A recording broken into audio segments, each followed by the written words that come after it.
माहौल को लेकर और हमारे मोहल्लों को लेकर मीटिंग की गई डिस्ट्रिक्ट में, क्या कहना चाहेंगे? क्या क्या नई गाइडलाइंस है? जिस तरीके से कहा गया साउंड को लेकर, उसके अलावा जो आपराधिक तत्वों का जाम बढ़ा है, हमारी पुलिस तो अच्छा कार्य करती है, लेकिन समाज के लोगों को भी सोचना चाहिए। क्या कहेंगे सर?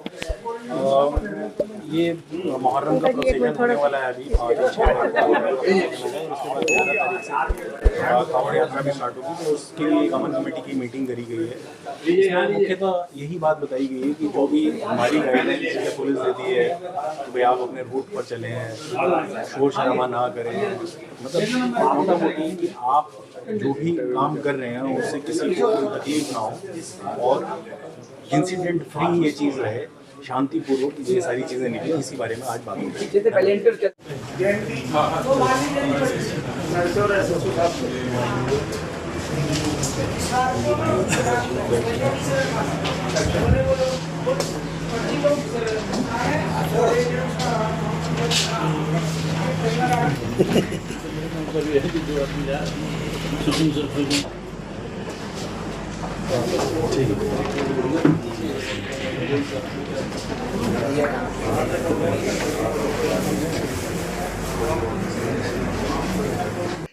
बैठिए, आप कल देखेंगे।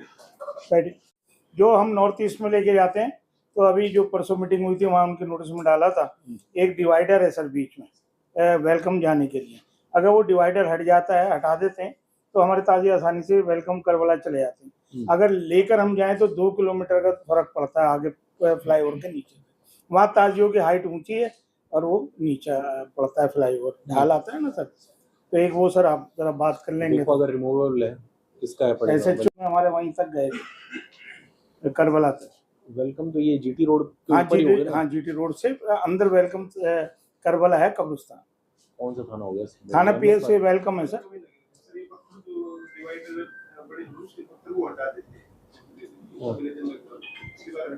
हटा दो, हटवाओ उसको वेलकम थाने में। हाँ, पीएस वेलकम हटवाओ, नहीं होता तो आप मेरे को फोन करो। जी जी जी। क्योंकि लाइट की जरूरत होती है, पानी की जरूरत होती है, फायर की होती है।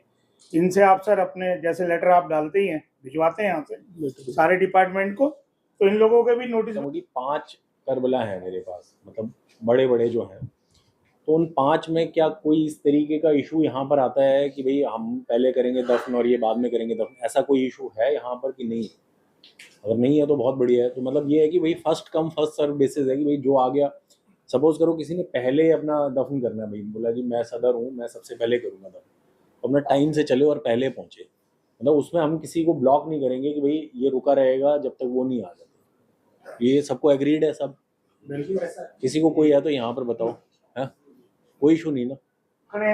जो जगतपुरी से बड़ी मस्जिद से आता है आरिफ वगैरह, वो जो अपना खुरेजी गांव और पेट्रोल पंप के पास जो कब्रिस्तान है वहाँ चले जाते हैं। ठीक है, बाकी उसमें तो हमने फोर्स ही लगानी है ना साथ जी में। जी जी, तो कोई इशू नहीं। एक सर और बता दूं, मैं प्रोग्राम है 5 तारीख की रात को इलाके में ही घूमते हैं ताजिए, तो लोकल पुलिस भी साथ होती है, फोर्स की जरूरत हो देख लीजिएगा सर। 5 तारीख की रात को 8-9 बजे से शुरू होकर 12 बजे तक वापस बैक टू पवेलियन अपने अपने जगह आ जाते हैं जहाँ खड़े होते हैं ताजिए। अगर वहाँ पर एक एक हमें कोई बीट वाले या कोई फोर्स का आदमी मिल जाए कि रात में कोई शरारती था, तो क्योंकि अलावा कोई हो तो बताइए ना।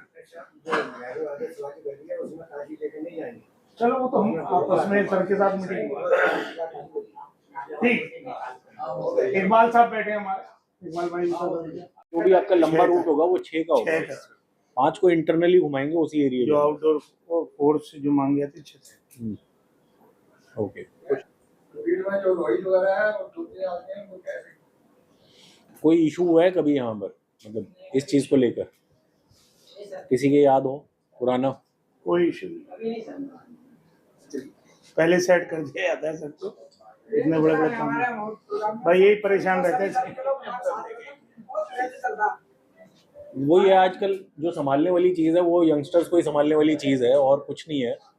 वो लोग जो आजकल मोबाइल कल्चर और ये अपना रील कल्चर बना हुआ है ना, उसको थोड़ा आप लोगों को संभालने की जरूरत है। अगर हम इस तरीके की कोई भी चीज़ देखेंगे तो हम एक्शन लेंगे, मतलब हम वहाँ से लेंगे उन लोगों को। अगर कोई इस तरीके से हम लोगों को लगता है कि ये जो कर रहे हैं ये उसके साथ में अलाइन नहीं हो रहा है जो प्रोग्राम चल रहा है ना, अगर हमको कुछ भी चीज़ ऐसी लगेगी तो हम प्रिवेंटिव एक्शन लेंगे उस जगह पर ना, उन लोगों को बिठाएंगे। तो कोई भी ऐसा काम नहीं करना है जिससे a kind of negative energy produce हो उस फंक्शन के अंदर या जो प्रोसेशन है ना उसके अंदर। कोई भी ऐसा काम नहीं करना है। सर ये भी क्लियर कर दें, कोई भी शराब पिए हुए ताजिए में या अखाड़े में हुआ उधम मचाया तो उसको हवाले करना पड़ेगा आपको लोकल पुलिस के। कोई सपोर्ट नहीं करेगा, नहीं रो रहा है, नहीं बहुत होता है। आप क्या इतनी पब्लिक में क्या, रात को पब्लिक कम होती है सर, मेल फीमेल कम रहते हैं, लेकिन दिन में मेल और फीमेल ज्यादा होते हैं।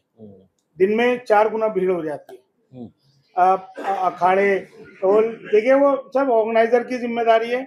अगर वो तलवार नहीं रखें, लकड़ियां छीनने पे, पटा करने पे, जैसे सर ने कहा कि पहला मेरा दूसरा तुम्हारा नहीं, पहले मैं लड़ूंगा या मैं वो करूंगा, उस पर तो भाई कंट्रोल करना पड़ेगा। हाँ। ये बिल्कुल आप लोगों की जिम्मेवारी है। आप लोग निकलते हैं, अगर वायलेशन होगी जैसा साहब ने कहा लीगल एक्शन लेंगे और फिर आइंदा परमिशन नहीं मिलेगी तो बात खराब होती है। ये आप लोगों की जिम्मेवारी है। ना तो कोई मुंह से वो आग वाग निकालेगा, ना कोई हुल्लाड़ करेगा, सुन लीजिए, ना कोई ट्यूबलाइट वगैरह तोड़ेगा, कोई इस तरह की हरकत नहीं होगी। जैसा साहब ने कहा अगर उसकी भावना के अलावा कुछ ऐसा होगा तो एक्शन होगा और फिर आप लोग जिम्मेवार हैं। ऐसा हमारे यहाँ तो बिल्कुल जैसे सब जगह की परमिशन होगी, चाहे वो आपकी एमसीडी की हो, चाहे वो आपकी पुलिस की हो, चाहे किसी एजेंसी की हो, चाहे डीएम की हो, तो सिंगल विंडो में उधर पुलिस भी रहेगी तो वहीं पर ही आपने देना है। अगर हमको भी आप दोगे ना कोई एप्लीकेशन तो वो सिंगल विंडो में ही जाएगी बेसिकली और वहीं से आपको परमिशन मिलेगी। और इस बार इन्होंने रूल निकाल दिया कि 72 घंटे के अंदर उसको डिस्पोज ऑफ करना है उस एप्लीकेशन को, जो भी एप्लीकेशन आएगी कावड़ की। पिछली बार यहाँ पर मेरे यहाँ पर मोटे मोटे जो बड़े कावड़ कैंप्स थे वो 18 थे शाहदरा डिस्ट्रिक्ट के अंदर। ये अभी तक मेरे को लास्ट जो मैंने चेक किया था मेरे को तीन या 4 एप्लीकेशन ही अभी तक मिली हैं। तो अपना एप्लीकेशंस जिसने भी देनी है वो देना शुरू कर दें। अब सिंगल विंडो बन गया तो डीएम ऑफिस में दे देंगे तो हमको वहाँ से पता चल जाएगा कितने कावड़ कैंप बनेंगे। कावड़ कैंप में जो मेन चीज़ है वो यही है कि जब बेसिकली 2-3 चीज़ें हैं कि जब वापसी होती है कावड़ लेने के लिए, तो एक तो जो उनका जल रखने का स्थान होता है वो एक तरीके से मतलब ऐसा हो कि उस तरीके से बनाया जाए जो सेफ हो। और दूसरा जो ऑर्गेनाइजर्स हैं, हमने हालांकि रिक्वेस्ट कर ली है कि ये जो जीटी रोड है ये पूरा रोड ही यूज़ होता है, यानी कि दिल्ली में जाने वाले लोग, हरियाणा में जाने वाले लोग, राजस्थान, मध्य प्रदेश तक जाने वाले लोग यहीं से जाते हैं, इसी रास्ते, इसी रूट से जाते हैं। तो एक बिल्कुल एक्सक्लूसिव चैनल दिया जाए उन लोगों को जो लोग भी कर रहे हैं अपना कावड़ कैंप लगा रहे हैं, तो उस कावड़ कैंप की जुरिस्डिक्शन को अगले कैंप तक मतलब आप लोगों को उसके जो बैरिकेडिंग है वो करने हैं। मुझे नहीं पता इस बार जो हम लोगों को सुनने में आ रहा है, पहले तो लास्ट टाइम तक तो गवर्नमेंट किसी को ठेका दे देती थी, वो लोग करते थे मतलब इस चीज़ को। इस बार शायद जो सुनने में आ रहा है, मतलब अभी मेरे को आई एम नॉट श्योर, वो सुनने में आ रहा है कि जो ऑर्गेनाइजर्स है ना उन्हीं लोगों को दे दिया जाएगा पैसा और वही लोग शायद उन्हीं की जिम्मेदारी है एक एक्सक्लूसिव पाथ बनाने के लिए कावर्ड्स के। हमेशा इशू मैंने देखा है ये एक इशू आता है कि भाई सीसीटीवी नहीं लग रहे हैं टाइम से। दूसरी चीज़ क्या बोलते हैं वो पूरा का पूरा जो हम लोग फिर बहुत दिक्कत होती है हम लोगों को कि उनके बैरिकेडिंग नहीं हो रहे हैं ढंग से।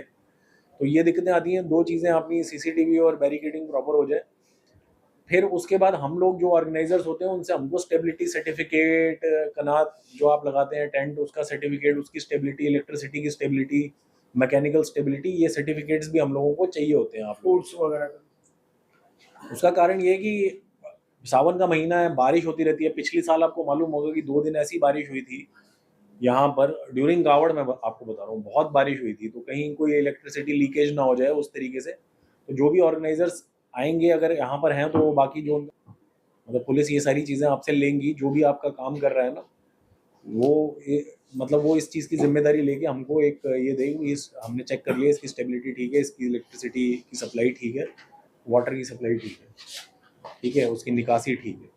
जैसे चलते हैं तो वो रास्ता मतलब क्लियर और साफ होना चाहिए, मतलब ऐसा नहीं कि उसमें कोई गंदगी मचा रहा है। तो वो हम लोग पहले ही वैसे चेक कर लेंगे। एसएचओ की जिम्मेदारी है कि वो अपना रूट चेक कर लें, जिसका रूट पड़ता है। मेरे 4 मेन थाने पड़ते हैं, भी मैंने मीटिंग रखी हुई है कावड़ की, वो हम थोड़ा डिटेल में करेंगे। तो आपको रूट और ये सारी चीज़ें जो कावड़ वाले हैं उनसे कर लेंगे। ये हमने पिछली बार देखी कि ये प्रॉब्लम हो रही थी, तो इस बार उसको टेक केयर किया जाए प्लीज़। ये पूछना विशाल मंदिर है वो, और जो मूर्ति है वो द्वापर कालीन है, मतलब बहुत पुरानी है। तो बड़ा आस्था है, लोग बहुत दूर दूर से उस पर जल चढ़ाने आते हैं और पूरी दिन पूरी रात तो सेकंड दिन तक चलता है। 1 महीने तक वो कंटिन्यू जल चलता है। और 1 महीने पुराण भी होती है सर, उसमें शिव पुराण होती है। ओके। वो हम स्वयं करते हैं, 6 साल से हम कर रहे हैं, 28 साल से पहले से भी चली आ रही है। तो भीड़ भाड़ का बड़ा वो रहता है, वहाँ पर व्यवस्था अनिवार्य ही है, 1 दिन तो अनिवार्य है, 23 से 24। रास्ता देना है हम लोगों ने, कहीं से भी दे, चाहे हम रॉन्ग साइड दें करके, रास्ता हमने देना ही है। इसीलिए द रीजन इज, जो मैं आपको बता रहा हूँ ना, वो जो दूसरा साइड खाली रखा जाता है वो इसीलिए रखा जाता है दूसरा साइड खाली, कि किसी को इमरजेंसी में निकलना हो ना, that is a emergency route निकलने और आने जाने के लिए ना। हालांकि वो बंद रखते हैं हम, लेकिन इमरजेंसी के टाइम पर हम उसको यूज तो साउंड्स लगते हैं ना, एक तो इसकी हाइट कम और जो साउंड का जो वॉल्यूम होता है ना, ये बहुत ज्यादा दिक्कत करता है। तो इस चीज पे तो पाबंदी होनी चाहिए, क्योंकि इसी की साउंड की आवाज से ना फिर लोग जो है ना बदतमीजी पे उतर जाते हैं, बदतमीजी करते हैं। हालांकि ये सावन का पवित्र महीना है हमारा, सिर्फ हमें जल लाना होता है जो भोले बाबा को चढ़ता है। अगर हम इस तरीके से हरकत करते हैं, साउंड बाजी करते हैं या उसमें डांस वगैरह करते हैं, तो ये चीज हमें शोभा नहीं देती। तो इस चीज पे हमें पाबंदी लगानी चाहिए। बिल्कुल बिल्कुल बिल्कुल लगानी चाहिए। मतलब उसमें इतना वाइब्रेशन होता है आजकल, इतना वाइब्रेशन होता है उसमें, कोई सामने कोई नॉर्मल व्यक्ति खड़ा हो जाए ना, मतलब आई मीन वो हिल जाए, मतलब आई मीन नॉर्मल क्या, मतलब कोई भी बंदा, हाँ मतलब इतना उसमें वाइब्रेशन होता है बहुत ज्यादा। तो हम अपने बच्चों को रोकें इस चीज के लिए कि एक तो ये ट्यूबलाइट, मोहर्रम पे ट्यूबलाइटों का जो है, और ये तार काट देते हैं। तार काटने से जो पढ़ने वाले बच्चे हैं उनको बहुत ज्यादा डिस्टर्बिंग होती है। वो लोग बाद में चलते हैं, बाद में उनकी गाड़ियां चलती हैं, उससे पहले हम चल रहे होते हैं उस रूट पर। तो ये ऐसा आपको बिल्कुल भी नहीं मिलेगा, ये छोड़ दो। बट एक जो लास्ट टाइम मैंने यहाँ पर देखा था, इस रूट पर पब्लिक आकर बहुत सारी बैठ जाती है। आई मीन दोनों तरफ ना जो रूट है ना, वो जैसे नहीं होता कि कोई मेला देखने के लिए आया, वो उस तरीके से बहुत मैं देख रहा हूँ कि बहुत भीड़ लग जाती है। और वो लोग क्या है ना, वो अब पता नहीं वो किस स्टेट में बैठते हैं वो लोग, वो मेला देखने के हिसाब से बैठते हैं या हवा खाने के हिसाब से बैठते हैं सड़क के ऊपर, क्लिक के लोग उनको देखने के लिए बैठते हैं। वो मेरे को एक इशू लगता है। मैं सब SHOs को बता रहा हूँ, जो लोग यहाँ पर थे लास्ट ईयर और जो लोग इस टाइम पर नए आए हैं इस रूट के ऊपर, ये जो डिवाइडर हम कोशिश करते हैं कि एक ही तरफ रखें उन्होंने, कि कोई व्यक्ति ऐसा ना बैठ जाए जो उनके रास्ते में कोई किसी तरीके की अड़चन पैदा करे गलत तरीके। दिल्ली में तो मेरे लिए भी बहुत सारा सीखने के लिए होगा, और मैं बहुत कुछ सर से सीख रही हूँ, आपसे भी सीखने को मिलेगा इसी दौरान। ये व्यक्ति है, ये कुछ ऐसी बातें कर रहा है, ये कुछ ऐसे पोस्ट डाल रहा है, तो प्लीज हम तक उस बात को पहुंचाएं, चाहे गुप्त तरीके से पहुंचाएं, बट प्लीज पहुंचाएं।